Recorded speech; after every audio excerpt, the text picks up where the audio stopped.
Pronto, agora tu fala o que tu quer fazer. Beleza, filho. Aqui, ó. Nós tá tudo enferrujado. O bagulho é o seguinte. Eu começo e falo.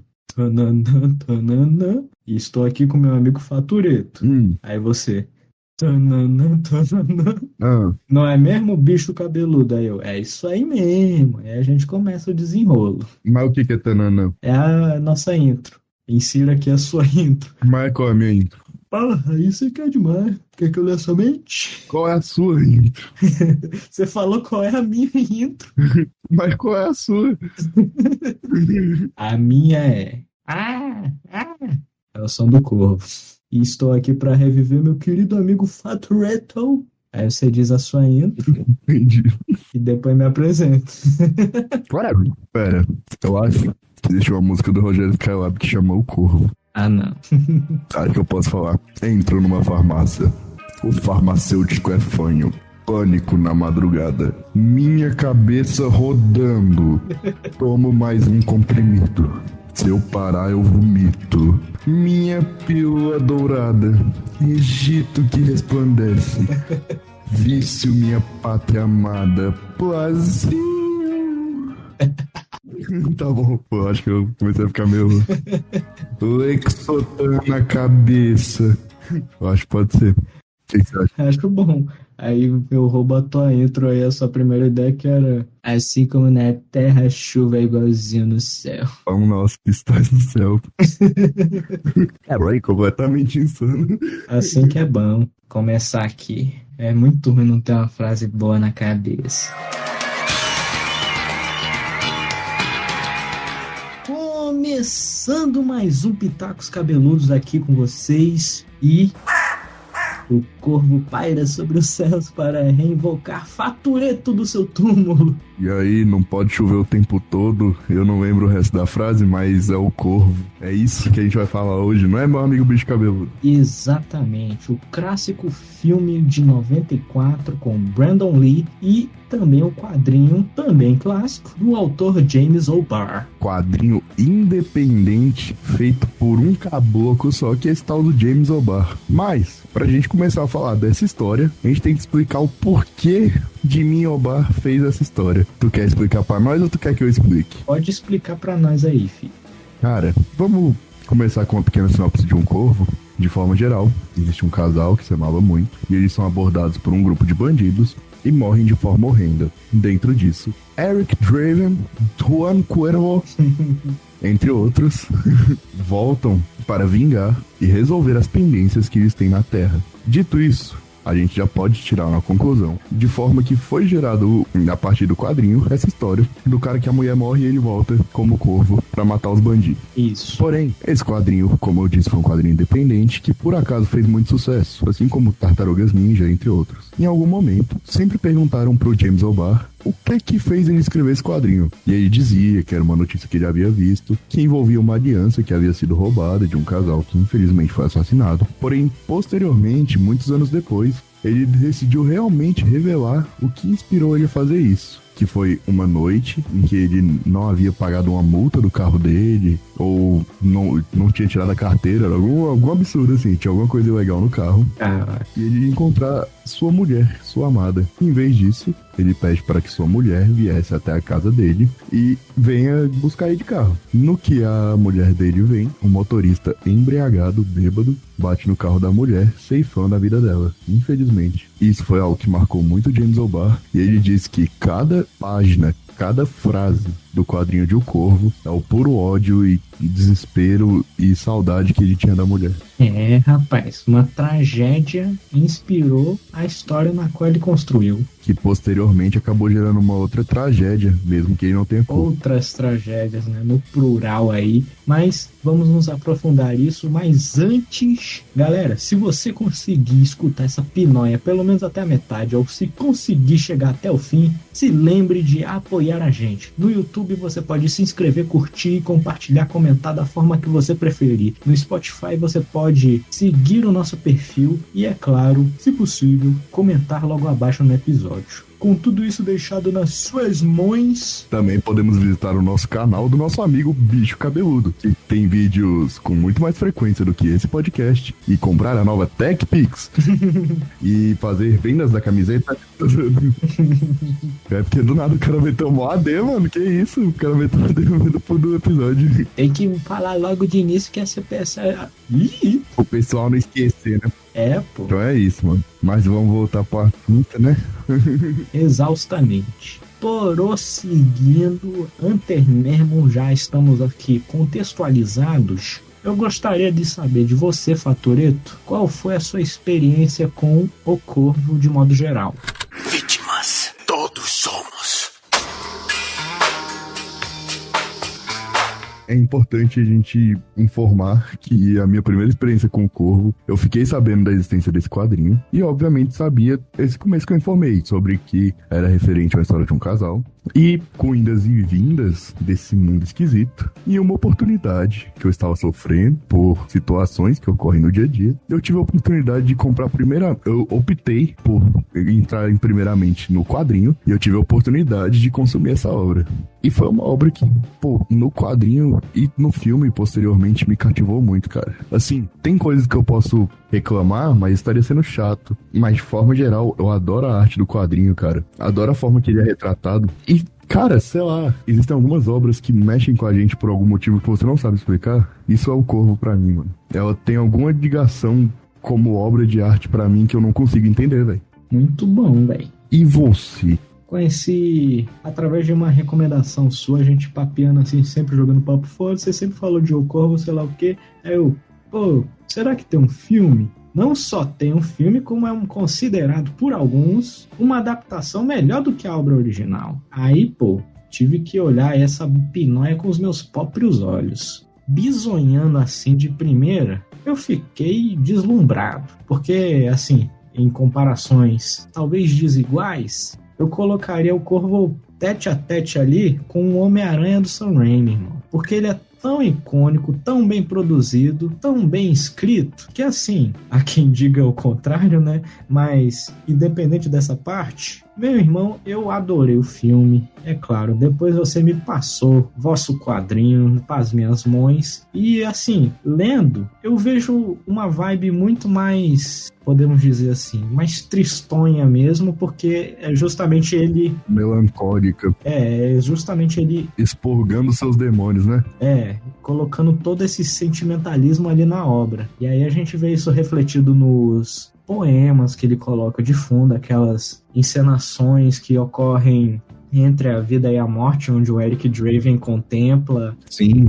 Citações de música, tipo Joy Division. Uhum. Ele chega a comentar no prefácio, se eu não me engano, toda uma questão de como Joy Division e essas bandas influenciaram ele, e como pra ele é muito importante algumas pessoas chegarem nele hoje em dia e falar que o quadrinho dele salvou a vida delas, porque ele fala que o grito do Ian Curtis ali no Joy Division salvou ele nessa época, sabe? Assim, é uma baita história de superação nesse sentido. E, pô, a história do quadrinho em si, ela acaba se tornando, ao meu ver, muito gráfica, justamente porque ele impõe esse sentimento muito à flor da pele, podemos dizer assim. Ele expõe isso da forma mais cruel possível, que é como ele estava se sentindo. Então, assim, eu vejo como algo muito gratuito, muito tchan na sua cara, sabe? Mas, assim, a história é boa, o conceito dele é tão bom também, que serviria para se tornar algo do tipo Máscara, tá ligado? Qualquer um pode ser o Corvo, tal, qualquer um pode se tornar esse espírito de vingança e correr atrás aí do que foi imposto sobre ele injustamente, tá ligado? É porque ao mesmo tempo que eu acho que isso é uma coisa que o Corvo deixa muito claro. Quer dizer, eles não deixam muito claro, eles não falam com todas as palavras. Sim. Mas ser o Corvo é tipo uma maldição, cara. Porque apesar de você resolver o seu problema, eu acho que o Eric Draven só queria descansar, mano. Só que ele não conseguia pela forma que as coisas aconteceram. É meio que uma maldição tu se tornar o Corvo. É que, dessa forma, parece que é por acaso, tá ligado? Ele voltou por algum acaso. Mas eu interpreto como é o clamor da alma dele, tá ligado? Tipo, Caraca, ele tava vivendo de boa, de repente chega um bando de marginal vagabundo, acaba com a vida dele literalmente, aí ele é obrigado a olhar pra tudo isso e falar, pô, galera, isso aí foi injusto, né? Quero voltar e descer o cacete neles. Tipo, a questão dele ficar com, sei lá, esse ego ferido, esse sentimento de impotência, sabe? E é por isso que ele volta, mano. Sim, pô. Isso é muito doido. E isso é muito, muito maneiro. E o quadrinho, ele é muito escuro, muito gótico, né, por assim dizer, e o filme interpreta isso muito bem no seu estilo. Muita gente até compara ele com a primeira versão cinematográfica do Batman, né, lá com Michael Keaton, que, pô... Batman do Tim Burton. Que traz esse visual gótico. Inclusive, eu posso estar muito errado, mas eu acredito que existe alguma crítica referente ao Corvo, que é elogiando, que acaba comentando que se o Batman do Tim Burton tivesse feito uma Gotham City igual a Nova York do filme do Corvo, o filme do Batman seria muito melhor. Seria mais pé no chão, né? Se eu não me engano, eu já vi isso em algum lugar de uma crítica da época, de lançamento de O Corvo. Tá aí. Mas aí, o Corvo é esse anti-herói que foi criado nessa época e vivia num mundo gótico que era influenciado pelas bandas góticas, igual o Joy Division, que eu acabei citando, que o próprio Brian O'Malley cita. Tem essa história. E eu acho que uma forma de a gente abordar bem é a gente abordar o filme juntamente com o quadrinho. O que você acha? Sim, porque elas são em si a mesma história, mas com focos diferentes, né? Eu diria que elas são complementares. Prosseguiremos assim, então. Porque a história em si consiste, né, nesse corvo, o Eric Draven voltando dos mortos, né, e aí ele passa a caçar um por um dos seus assassinos e dos assassinos também de sua mulher. O que no quadrinho me chama uma atenção é que ele parece que antes de morrer ou entrar em coma, ele teve que vislumbrar tudo que os marginais tiveram que fazer com a mulher dele. E depois entrar em coma, porque dizem que no quadrinho que a mulher dele morreu mesmo, e ele entra em coma e só depois que ele volta como corvo. Isso já no filme é o contrário. Ela entra em coma enquanto ele foi tipo jogado do terceiro andar e não tinha salvação, e só aí depois que ele também retorna pra caçar a galera. Essa é até a parte interessante que a gente tava comentando, na questão de ele, assim, muita gente fala que quando tu se arrepende de algum erro que você teve quando vai morrer, você vai pra um paraíso, sabe? Uhum. É interessante você pensar que o cara morrendo com toda essa amargura de ter visto os atos brutais sendo feito com o amor da vida dele, a família dele, ele voltar pra se vingar e resolver essa situação, sabe? Eu acho muito interessante. E sei lá, cara, eu acho que também vale a gente também daqui a pouco trazer uma discussão referente do como foi escolhido o corvo, ou por que é tão relevante ser um corvo como animal, sabe? Ah, sim. Existe um ponto mitológico entre essas figuras animalescas, né? Tipo, o corvo na mitologia nórdica é o vigia, é o fofoqueiro. É o Odin. São os animais espirituais do Odin. É ele quem avisam sobre tudo que está acontecendo no reino e tal.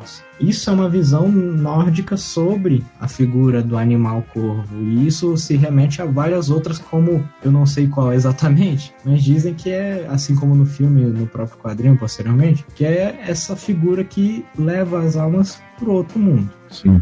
Uma doideira mesmo. Não, loucura. Que ele é a parte que acaba fazendo realmente essa transição entre o céu e o mundo dos mortos, a terra e o mundo dos mortos. Mas por um lado também é engraçado porque ele é um bicho carniceiro, né? Mas corvo é tipo... Corvo, pra mim, ele é um bicho que ele se alimenta da carne dos bichos mortos, mas ele não é tipo urubu que comeu a podridão. Ele é um bicho mais limpo e... É muito comum ter corvo, é um bicho imponente, né? Tipo uma ave imponente, meio coisa. E é muito comum ter nos Estados Unidos, se não me engano. Não existe o corvo dos Estados Unidos igual tem no Brasil. Sabia não. Eu tenho uns vídeos na internet que corvo fala igual papagaio, mano. É uma loucura. Sim, é o que eu ia dizer. A única outra coisa que eu sei sobre corvos é que eles são, tipo, bichos tão inteligentes que eles são capazes de aprender línguas, tá ligado? Tipo papagaio. Tipo papagaio. Nada que ele vá sair por aí falando, né? Mas ele é capaz de aprender frases e línguas. O bicho é muito inteligente, tá ligado? Mas recapitulando onde a gente tava antes de eu te interromper, meu amigo.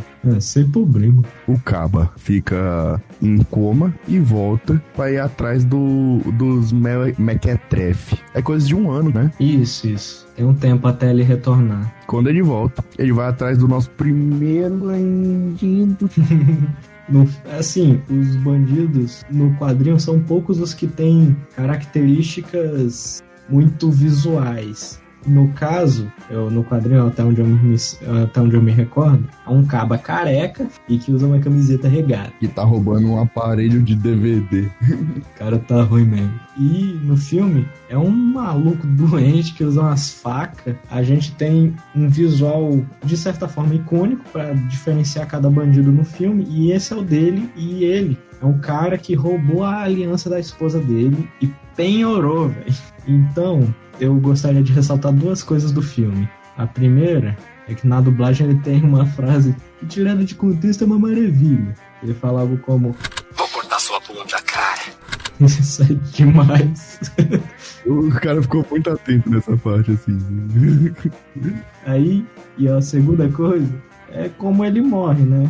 Tem vários momentos no filme que são quebrados, esses momentos sérios, com um humor sádico. Sim. Isso é demais, é muito memorável a parte cômica dele, por exemplo. Assim, é inclusive bom a gente ver como o Corvo, como adaptação, influenciou muitas adaptações que vieram depois. Sendo adaptações mais ali por volta dos anos 90 ou 2000, ou adaptações até mesmo de hoje em dia. Eu acho que esse humor sádico que ele tem foi algo que, de certa forma, assim, claro que muito mais escrachado, foi tentado trazer pro Deadpool de hoje em dia, sabe? Sim, com certeza. Ou, por exemplo, uma característica, inclusive, das mortes que ocorrem, é que ele sempre deixa a marca dele ali, tipo, o corvo feito de sangue, de fogo, assim como o Justiceiro faz no filme. É o Demolidor. Não, pô, o Justiceiro faz no filme do Justiceiro, pô. E é? Eu me recordo no filme do Demolidor, com o Ben Stiller, Ben Stiller. o Ben Affleck. Eu me lembro que quando ele pega um dos primeiros caras no filme, ele assina o chão com gasolina e faz um DD pegando fogo. Tu lembra do filme do Justiceiro? No final, ele vai matar todo mundo dentro do hotel, e aí ele coloca o cara, amarra o cara no tanque de gasolina do carro, que é o filho do chefão. E aí, na hora que coisa assim, mostra o estacionamento de cima, aí tem o Justiceiro grandão. Tá, então tá. Eu não lembro dessa cena em específico, mas acredito em você, né? Mas acredito em tu, eu não vou duvidar. Quem lembrar, lembre-se. Quem não lembrar, me corrijo aqui nos comentários. Mas é isso, galera. Ele mata o Tintin, como era o cara que usava facas, ele simplesmente pega todas as facas do Tintin e joga nele. Quando a polícia recolhe, né, o corpo, o cara fala assim: eu acho que pode desconsiderar a morte acidental. E mais pra frente depois, um dos bandidos que vai falar: o Tintin foi morto, sei lá o quê. Ele vai falar pro chefe dele: alguém espetou as facas dele por todo o seu corpo em ordem alfabética. Aí, pô, o chefe, né, olhando pra essa situação toda, ele vai falar: bem, cavaleiros, acho que devemos fazer 1 minuto de silêncio pelo pobre velho Tintin. E ele abaixa pra cheirar um punhão de cocaína, né? Pô, é uma doideira mesmo esse filme, cara. Divertido demais nesse sentido e, pô, nem chega a ser tão gráfico, mas também é limites da época, né, pô? De forma geral, esse é um filme muito... Isso é algo que deixa muito claro no Corvo. Eu acho que até por causa da forma que a esposa do James O'Barr morreu, de ser com alguém que estava embriagado e tudo mais, ele faz questão de deixar claro que os bandidos que são mortos são os nóia do caralho. Sim, todos eles são pessoas horríveis que não poderiam se salvar de jeito nenhum. Que fazem questão de ser uns nóia e babaca que tiveram atitudes extremamente... Não é atitude nem questionável, é atitude execrável. Os caras são pessoas completamente insanas nesse sentido. A cena que somos introduzidos a eles hoje em dia, depois do assassinato, a primeira cena que a gente vê eles no filme é eles tomando uma dose de sabe-se lá o quê, e eles estão engolindo uma bala, velho. Uma bala de calibre mesmo, uma bala. É tipo, essa é a questão. Eu acho que isso é algo que cria tanto o universo também. Porque por esses personagens serem tão detestáveis, meio que você tem esse sentimento que não é os personagens, é a cidade inteira, todo esse clima soturno. Uhum. Quando o filme foi feito, nessa questão de ter sido feito dos anos 90 ali, de 94, 93, esse sentimento que existia de não ter futuro, e o diretor do filme consegue condensar isso tudo de forma tão bem condensada, cara. E é por isso que eu acho que é até um filme tão elogiado, sabe? Sim, ele contém um discurso atual, né? Existe esperança até mesmo no fim, mas que é um futuro, uma esperança que não se via até a chegada de alguém, tá ligado? Que possa mostrar essas possibilidades. Sim, de alguém. A ideia de preciso pegar em armas pra fazer uma revolução, sabe? Que eu acho que condiz muito com a época que foi lançada, só pra deixar claro. Eu não sou nenhum. O que, inclusive, vou deixar claro, sabemos que tem um novo filme vindo. Sim. Eu espero muito que o Corvo não se torne um personagem de incel maluco, de direitista que vai ficar na internet falando: ai, eu sou o Coringa e o Corvo. Eu espero muito. Eu imploro. Eu clamo por isso. Por favor, não façam isso com o Corvo. Não, assim, se a galera não quiser... É que assim, o ruim é que tudo tem política. Infelizmente não podemos tirar isso de nenhuma obra e de nenhum contexto. O bagulho do Corvo original, tanto do quadrinho quanto do filme, eles surgem de uma licença poética um tanto cristã, assim, eu vou jogar essa no ar também, porque o bagulho eu tô dizendo que essa figura da esperança não surge dos céus, não surge do inferno, mas surge da terra, surge entre nós, tá ligado? Sim. E como ele, assim como Jesus, né, por assim dizer, ele é martirizado, mas ele não se fere, a não ser quando ele mesmo se propõe a se ferir, tá ligado? Porque ele sofre também desse mal que é estar vivo e não estar junto da amada dele, tá ligado? Sim. Isso é algo que foi dito na parte original do roteiro do filme, porque, é claro, devido aos desastres ocorridos, muita coisa teve que ser cortada e tal, mas o que dizem sobre o que tinha sido feito do filme era que ele ia se cortando e conforme ele ia sangrando, ele colocava uma faixa preta nos braços para não mostrar, né, esses cortes. Algo que ele passa a fazer no quadrinho. Que tinha essa ideia de automutilação, né? Assim, tudo no personagem procura se justificar dentro dessa própria tragédia dele. E isso torna ele especial, mas também justifica, entre muitas aspas, o que ele pretende fazer, né? Explica, mas não justifica. Explica, mas não justifica. Por quê? Porque depois que ele acaba com todos os cabra, ele percebe que, na verdade, existe o buraco é muito mais baixo, né? Pô. Mas isso já é um plot do filme, né? Sim, um plot do filme, porque existe, sim, um chefão acima de tudo. Aí você vê, putz, o trabalho do Corvo ainda não acabou, mas era pra já ter acabado. Algo que no quadrinho só se justifica por esse fim, né? Sim. Acabou meu trabalho, acabou meu dever, tô voltando pro céu.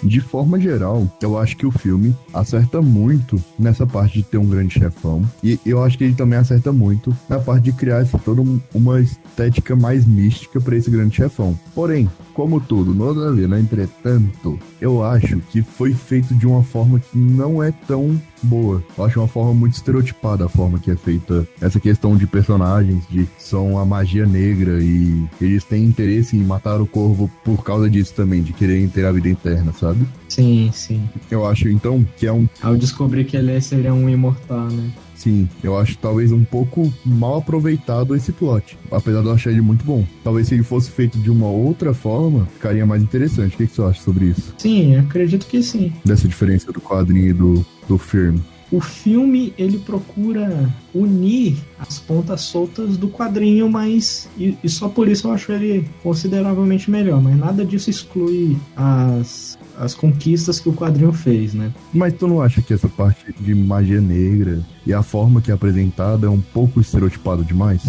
Tá, beleza, os caras são vilões, mas eles têm que ser tão vilão assim, sabe? Tipo, da forma de... Pô, os caras são irmãos e cometem atos tristes entre si, sabe? Aham. Tipo, tu acha que ele tem que ser tão vilão assim, mano? Cara, parte disso foi feito pra chocar, né? Que a parte da magia negra é uma parada que no filme eu acho muito original, na parte que todos os feitiços e coisas só podem ser feitos com base nos olhos. Uhum. Isso é macabro e, sei lá, uma conquista própria do filme. É algo até meio antropofágico, de certa forma, inclusive, como é abordado, né? Sim, sim. Agora, a parte de como isso se torna estereotípico e como eles não têm justificativa para eles fazerem esse mal, é uma parada que a gente discute até hoje com filmes de ação de modo geral, tá ligado? Sim. Hoje se torna mais difícil fazer filmes de ação porque tanto o vilão quanto o próprio herói precisam de uma mínima justificativa, tá ligado? Eu acho que é até uma questão meio de... Isso que eu ia comentar, inclusive. Envelheceu mal, sabe? Essa parte em si, eu acho que envelheceu mal. Com a visão que o mundo tem hoje, talvez não seja algo tão bem feito, sabe? Sim, deve ser uma das únicas coisas que é mal vista só pelo estereótipo, né? Sim. Até porque, de forma na época, muito provavelmente foi algo chocante, realmente. Todo mundo deve ter ficado, meu Deus, eles são magia negra, coisas ruins das trevas, sabe? Coisa do capiroto. A gente tem que também dar o crédito de ter sido um filme feito há 30 anos atrás. É. Galera, coisa de época, vamos passar um pano. Então, mas prosseguindo. Outro ponto positivo aí, em relação ao filme, é o relacionamento entre os personagens figurantes em relação à trama principal. É muito foda essa questão da demonstração desses personagens secundários que não tem tanto impacto no quadrinho. Como a menininha lá, que tem a mãe que tem problemas com drogas, que é uma mãe adicta. Uhum. A questão do próprio policial. E o policial é muito bom, cara. Ele, obviamente, é outro estereótipo, mas ele é um personagem muito maneiro, mano. É, que ele é tipo o único policial não corruptível, mas é um estereótipo positivo em relação aos outros, né? É o que eu tava falando, tipo, toda a cidade é podre e essas pessoas são a esperança da cidade, de certa forma. É isso que é mostrado no filme. A criança que tem toda uma vida pela frente, apesar dos pesares, que é a mãe que abandonou ela, que é as babás dela, que era o Eric Draven e a Shelley, e ela persiste, né, apesar dos pesares. E o policial, que apesar de ver todo o sistema sendo corrompido, ele decide fazer o que é certo e o bem para a sociedade. E se mantém íntegro. O cara é bom, rapaz. E também tem a piadinha dele ser meio Batman, né? Sim. Eu acho que o Corvo inventou essa parada, tipo, o Corvo entra nas casas de supetão, fica lá mó de papinho, de repente quando o cara olha pro lado ele sumiu, igualzinho o Batman. Uhum. Aí, pô, na cena que ele reencontra o policial, ele fala: Você vai desaparecer pelo ar de novo? Eu acho que vou usar a porta da frente. Inclusive é muito forte, né? Aquela cena dele tirando a heroína do braço da mãe dela, velho. Cara, é genial. Eu acho uma das melhores cenas de efeito prático e de moral também. Porque, pô, a mulher toda doidona não sabe o que ele é e fica lá tentando ir contra. Mas ele chega e fala assim: mamãe é o nome de Deus na boca das crianças, então vai cuidar da tua, tá ligado? Então, é isso que eu acho que inclusive é muito do filme do Corvo. Ele tem muitas cenas muito memoráveis. Todas as cenas de morte do filme, ou... ele é um personagem muito badass, sabe? Sim, o filme até se propõe, assim, hoje a gente olhando dentre os vários gêneros, porque ele é tipo um filme de ação, mas que também é de terror, né? Onde a gente praticamente acompanha um slasher da visão do vilão, tá ligado? Tipo, teoricamente, ele seria o Jason da parada, tá ligado? Cara, é muito foda. E, cara, vamos continuar falando das mortes. E de toda a questão. É, porque o cara que tava dando heroína aí pra mulher, na real nem era. Era tipo... morfina, alguma coisa assim, sabe? Isso, o maluco tava dando morfina pra galera. E aí, pô, o Corvo só olha pra essa situação. Então tu gosta de morfina mesmo, né, malandro? Ele vai lá e enfia todas as agulhas que tinha, formando o desenho de um corvo no peito do cara. Sim, mano. O lance dele assinar todos os trabalhos dele é meio brega, mas, pô... O mais surpreendente é o cara saber desenhar um corvo, porque eu não saberia por onde começar. Pô, e também a próxima morte é sacanagem. O maluco só amarra o cara no próprio carro e arma um monte de bomba pra explodir quando ele estiver sobrevoando o rio. Tal qual um justiceiro. Mas é isso. Eu acho que isso é muito do filme. Ele é quase um burucutu, né, velho? Praticamente. Pô, assim, dessa questão de tudo que ocorre é muito oh, hell yeah, badass. Muito icônico todas as cenas. E tem muito esse negócio de estar sempre recitando um poema. Eu acho muito inteligente. Em 93, o cara realmente ter apostado em cenas tão icônicas. Sendo ele tocando guitarra, ou a aposta que ele faz de mostrar, de adicionar o corvo como a visão dele, sabe? De o corvo rastrear as pessoas. Isso é muito foda, cara. Sim, porque esse também é o lance. O Eric Draven, por ter morrido, ele não se recorda muito bem do rosto das pessoas. Então o corvo encontra. E conforme ele revê a pessoa, as memórias do que aconteceu também voltam pra ele. E aí sim a maldade ressoa no que ele vai fazer contra essa galera, tá ligado? É muito poético também. Assim como nem sempre é só citação de poema, né? No quadrinho é mais poema e trecho de música, mas no filme às vezes ele simplesmente chega assim e vai na vibe do momento, né? Sim. Inclusive, muito do Coringa do Heath Ledger é meio inspirado no Corvo, né? Tipo, a questão do visual e a forma que ele se porta. Daí isso é, tipo, meio insano, meio malucão, assim, sabe? Tipo, tô muito da onde, sabe? O maluco já morreu, pô. O que você pode fazer com ele? Falando sobre isso, do que você pode fazer com ele, eu acho muito inteligente a escolha do filme de colocar uma fraqueza no Corvo, que é o próprio Corvo. E no quadrinho não tem isso, mas no filme, o Corvo, o animal Corvo que acompanha o Corvo Eric Draven, como ele é a ligação entre o Eric Draven do mundo dos vivos e o mundo dos mortos, ele ao mesmo tempo é o que deixa ele forte e é o que traz uma fraqueza. Então esses super vilões, eles percebem que se a gente atacar o Corvo, ele enfraquece, sabe? E eu não sei se o James O'Barr estava envolvido dentro do filme. O que você acha? Ele tava, assim, existia um papo de que quando ocorreu o acidente com o Brandon Lee, ele foi, tipo, um dos caras que mais ficou mal, assim, porque ele viu, assim, caraca, minha obra é amaldiçoada, vamos cancelar a produção do filme. Aí ele tentava convencer o diretor porque ele era, tipo, um produtor executivo, alguma coisa assim. Ele tava envolvido no filme, ele tava dentro das produções. Até onde eu sei, ele era amigo pessoal do Brandon Lee. Quem fala, não, vamos manter o filme, vamos reeditar tudo, sei lá o que, fazer o possível para gravar novas cenas com um dublê de corpo, foi a própria esposa do Brandon Lee. E ao falar que ele não deveria se culpar, né, que ele não tinha culpa de nada. Infelizmente, tragédias acontecem. Cara, tu quer falar dessa tragédia logo pra gente tirar esse buraco da mesa? Putz. Essa lacuna que tá sobrando no papo, pô. Porque a gente não tá citando com todas as palavras. Galera. Infelizmente, ali em 31 de março de 93, durante as gravações do filme, existia uma cena que era uma das últimas cenas do filme a ser gravada, que inclusive era a morte do Eric Draven. Por um descuido da produção, uma sucessão de erros. Isso é o mais impactante, tu saber que foi erro humano da questão de tudo deu errado naquele dia. O vigia das armas foi mandado embora mais cedo pra casa, não precisou verificar. Falam que foi colocado a quantidade extra de pólvora numa bala de festim, justamente pra dar um impacto maior e parecer mais realista. Toda essa questão de ter uma parte de um projétil alojado dentro da arma, ao um dos atores acabar disparando no Brandon Lee, infelizmente, ele acabou sendo baleado na cabeça. Existem muitos relatos referentes a isso. Inclusive, existe um livro de uma repórter que eu não vou conseguir me lembrar o nome do livro, mas que ela cobriu todo o caso. E eles falam que a gente precisa entender que foi uma coisa que mudou Hollywood, essa morte dessa forma. Da questão de segurança, realmente, eles falam que demorou muito pra ele acabar recebendo auxílio médico, justamente porque era uma cena que havia sangue e eles não conseguiram identificar que aquele sangue, na verdade, era do ator, sabe? E toda uma questão de isso ter sido gravado e começa a desfalecer dentro do set.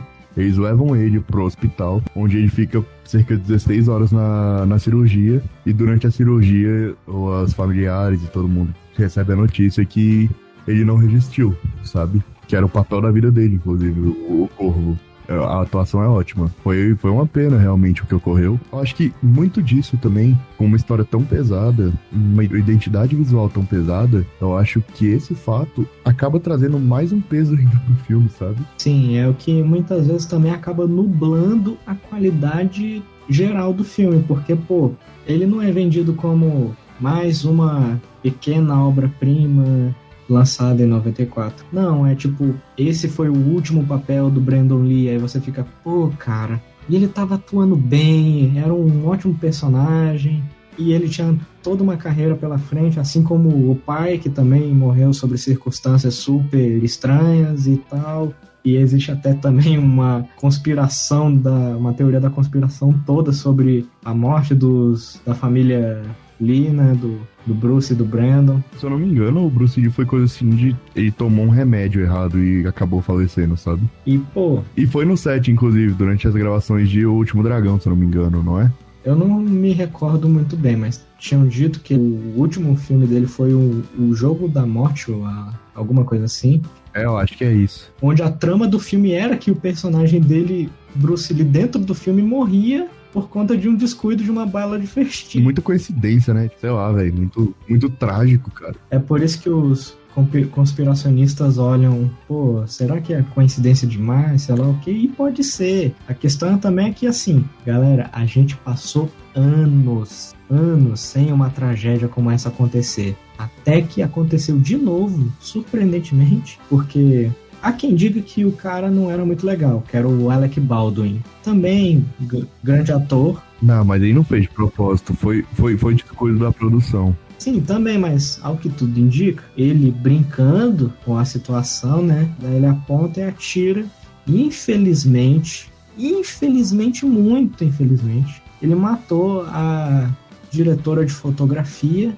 É mais uma vida que se perde tragicamente devido ao descuido de produção e má manipulação de coisas em set de filmagem. E recente, cara, isso é triste, cara. Eu acho, não sei, velho, talvez eu esteja errado, mas eu acho tão inconcebível. Assim, eu entendo usarem armas de verdade pra gravar um filme. Até porque fica esteticamente melhor, balas de festim, tudo bem. Só que eu acho tão inconcebível, cara, como você leva uma arma de verdade e você leva balas de verdade pra um filme, pra um set de filmagem. E se você não é um segurança, você não tem que estar com bala de verdade dentro de um set de um filme, cara. Independente. É muito descaso, cara. É uma arma, cara. São vidas, sabe? Uhum. Casos são casos.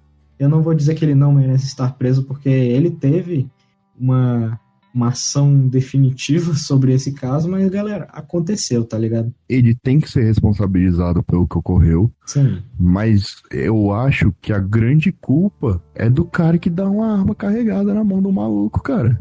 São questões básicas, sabe? É questão de juntar dois neurônios, cara. Isso pode dar errado, sabe? Tanto que deu. Pois é, muitas vezes. Eu acho que eu fico sem palavras pra explicar toda essa situação. Eu só acho realmente lamentável. Com certeza, cara, o Brandon Lee era alguém que a carreira dele ia mudar depois desse filme, cara. Sim, sim. Ele tinha saído de uns filmes de ação, mais ou menos, e esse era o primeiro filme, sei lá, de grande orçamento, onde ele realmente tinha um personagem mais com camadas a mais sendo passadas em tela, tanto que temos um momento dentro do filme que é muito pessoal, vamos dizer assim, tanto por toda a produção quanto a gente, quando a gente vê, sabendo desse histórico, nós também sentimos que é no momento que ele, todo acabado, ferido, ele olha para um grupo de crianças na noite de Halloween saindo para pedir doce e ele solta um sorriso em plena chuva. Pô, galera, é uma cena linda de acalentar o coração. Toda essa ideia de esperança, né? Tanto que dizem que é a única cena que ele estava sorrindo. E eu já ouvi dizer que não era nem pra ele sorrir, né? Que não era nem pra ele sorrir, que eles tinham essa filmagem e eles resolveram aproveitar. Eu acho que eu já vi algo sobre isso. Pois é, galera. Isso ocorreu. Uhum. E o que traz muito essa atenção de, cara, a gente tem que tomar cuidado com essas coisas, cara. E a gente não fala só de questão de atores famosos. Sim, sim. Dublês, cara. Quanta gente que é dublê e não fica famoso. Igual corre depois, inclusive, durante uma das gravações de O Corvo. É que assim, né? Contextualizando, né, minha gente? O Corvo teve outras 3 sequências que não eram bem sequências também, porque eles tentavam recontar a história com outro personagem, né? Que não o Eric Draven, mas... E teve uma série, se eu não me engano. Isso, e foi nela, inclusive, onde durante a produção, a série foi cancelada por conta disso também. Tenham concluído ou não a história, eu não vi a série, mas o dublê, durante uma das ações ali dentro, acabou por falecer. Mais uma vez aí, a história de produção do Corvo marcando uma tragédia que vai ficar mais conhecida por conta disso do que os seus valores gerais atribuídos à obra. Enfim, eu acho que fica muito essa reflexão. E vamos voltar para a história do filme.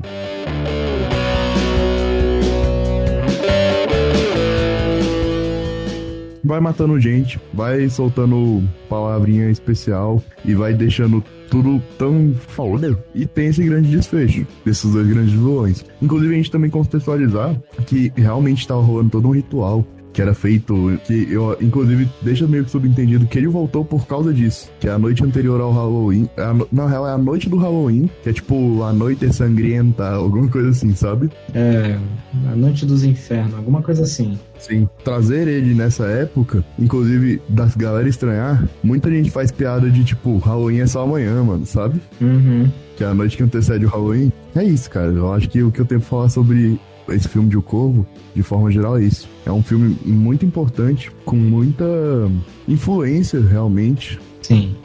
No cinema como um todo, e cultura gótica, e um filme pesado e muito sentimental, que no fim, apesar de todas essas tragédias, traz esse sentimento de esperança, sabe? Com certeza. Com cenas memoráveis, como a explosão da loja de penhores. Sim. Ou, cara, o cara tomar tiro e não dá nada, sabe? Tipo, ele realmente é imortal, sabe?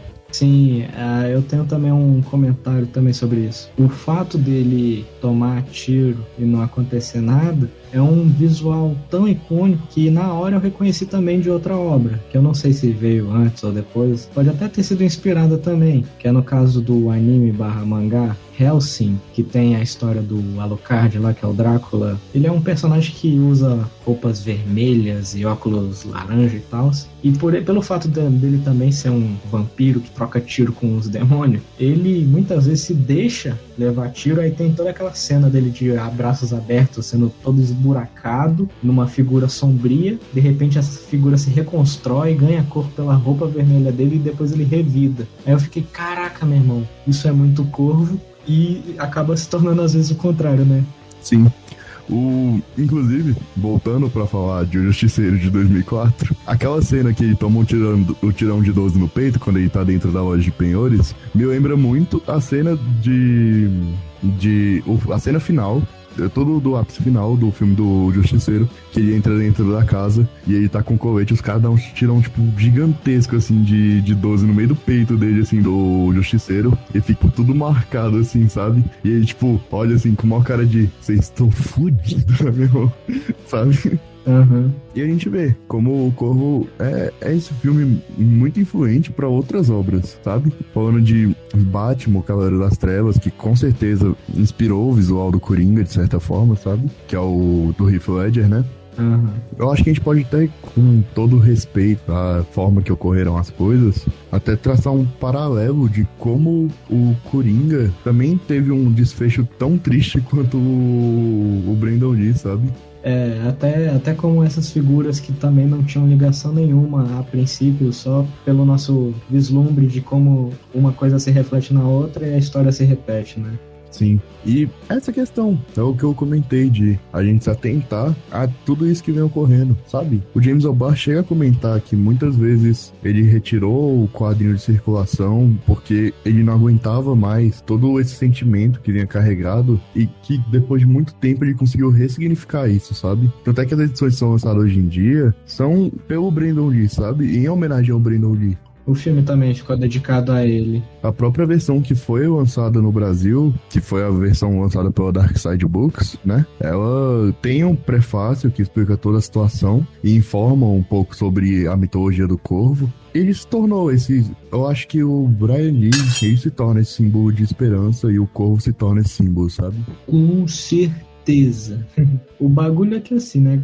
O desfecho final é essa grande... Assim, a parte mais poética também do filme, no final, é essa questão de como o corvo derrota o seu vilão. Porque ele, depois de ter sido enfraquecido com o próprio animal dele, o corvo, sendo atingido, ele se torna mortal e quando ele tá ali no ápice, tendo que salvar a criança, tendo que derrotar o vilão, ele simplesmente coloca ali a mão na cabeça do vilão e fala: tome 30 horas numa cama em coma, com dor e sofrimento, antes de morrer, toda direto na tua cabeça. Ele também é capaz de absorver memórias. Sim. Memórias puramente emocionais de outras pessoas. Ele absorveu isso vindo do policial, porque o policial acompanhou todo o coma da mulher dele, e ele transfere toda esse dor e sofrimento na cabeça do vilão e deixa ele desfalecer. E talvez até mesmo como ele morreu, tenha doído muito menos do que essa lavagem cerebral que o corvo fez nele. E convenhamos que morrer empalado, né? Caindo do prédio, tal como o Eric Draven cai no começo do filme. Pois é, tem também essa poesia. No final, deu tudo certo, né? Temos os nossos figurantes vivendo mais uma vez aí, tendo o vislumbre de uma possibilidade futura, onde finalmente essa terra devastada, com chuvas eternas, de repente abre-se um raio de sol em meio às nuvens escurecidas, né, pô? E o nosso querido Eric Draven, todo lascado, rastejando de volta pro seu túmulo, encontra Shelley esperando ele lá. Sim, e finalmente encontra a paz, né? Olha que bonito. Galera, essa história é linda, emocionante, e talvez ela só se torne mais emocionante por conta desse contexto todo de produção. E em meio a tudo isso, temos, seja boa ou ruim, a confirmação de uma produção, um remake, ou reboot, né, do Corvo. Uhum. Dessa vez com o Bill Skarsgård, que é o ator que também fez o It, a Coisa, no remake do filme recente. Eu não sei, cara. Eu acho esse cara um palhaço. Sacanagem. Concordo. Mas assim, galera, a gente vai comentar nisso numa parte 2 desse programa. Mas a questão também é a maquiagem dele. Cara, isso pra mim só tem justificativa, tanto no filme quanto no quadrinho. Quer dizer, mais no filme, né? Porque no filme ele é dito como um roqueiro. Ele fazia parte de uma banda e tal. E ele, por algum acaso, tinha uma máscara, e se inspirando na máscara, pintou o rosto dele com... Faz um corpse paint, né? Isso. Aí ele faz uma tira no olho e um sorriso na boca. O que é engraçado, porque todo mundo percebe isso. Assim, eu acho muito interessante. Muita parte do gótico carrega esse visual com couro e maquiagem. Porém, eu acho muito mais algo realmente da questão do black metal. E é muito ruim, para deixar claro, eu não gosto de black metal. Mas é muito interessante trazer essa ideia do corpse paint, realmente. Que é a maquiagem pra você se parecer com um fantasma ou algo morto, sabe? Uhum. É que assim, a parte cultural, que pelo fato dele ser um roqueiro e ele ser essa figura que agora retornando não tem mais o que perder, é por isso que ele também se mascara com outra face, né, por assim dizer, ele tem toda essa liberdade poética para ser do jeito que ele é. No quadrinho, a mínima justificativa é que quando ele volta, a cara dele já tá assim. Sim. Então, assim, o Corvo é brega, o Corvo é datado. Cara, só por conta desse contexto, existe uma justificativa minimamente dada a esse contexto do tempo e tal, você fala, faz sentido. Agora, esse, entre outras questões puramente visuais que vão ser tragas de volta, a gente passa a questionar no trailer do filme novo, porque o filme novo ainda não lançou. Sim. E aí agora a gente vai falar sobre o que a gente acha do filme novo, vendo só o trailer. Exatamente. Porque a parte 2 vai ser a gente falando a real. E é por isso que nós vamos finalizar esse episódio. Vamos finalizar. E para que você consiga ouvir naquele 1 horinha de almoço no trabalho, sabe? Então, esperem uma parte 2, falando um pouco mais sobre a parte das sequências, porque a gente deixou muito de fora essas sequências que todo mundo fala que é horrível, mas a gente vai dar uma estudada pra poder comentar. Vai trazer talvez um episódio um pouco menor, falando o que a gente acha do filme que vai sair antes do filme ser lançado. Exatamente. E eu já digo logo, eu tenho opiniões controversas. Não. E você tem opiniões controversas? Cara, eu fico feliz aí, né, pelo retorno, mas eu temo pelo que pode vir. Dito isso, aguardem os próximos capítulos desse podcast chamado Pitacos Cabeçudos. Posso fazer a famosa pergunta? Por favor, me pergunte. Temos um 28º episódio? Eu acho que esse é um 28º episódio mais do que especial sobre O Corvo. Prometemos, acho que é importante a gente prometer isso pro nosso público. Eita, pô. Tentar trazer episódios com mais frequência. Cruzem os dedos. É isso. Deixo nas mãos do meu amigo Bicho Cabeçudo. Deixo um adeus a todos. Digo que deixe seu like, igual foi feito o nosso comercial de qualidade, não é, Botini? Assistam o Corvo, consumam a obra, leiam um quadrinho e posteriormente a gente volta pra falar desse filme novo que vai sair aí. Te passa a bola, meu amigo Bicho Cabeçudo. É nóis, galera. Fiquem com Deus, que todos nós aproveitaremos a nossa vida do jeito que nós for puder. Entendeu? É isso, até a próxima e falou, galera.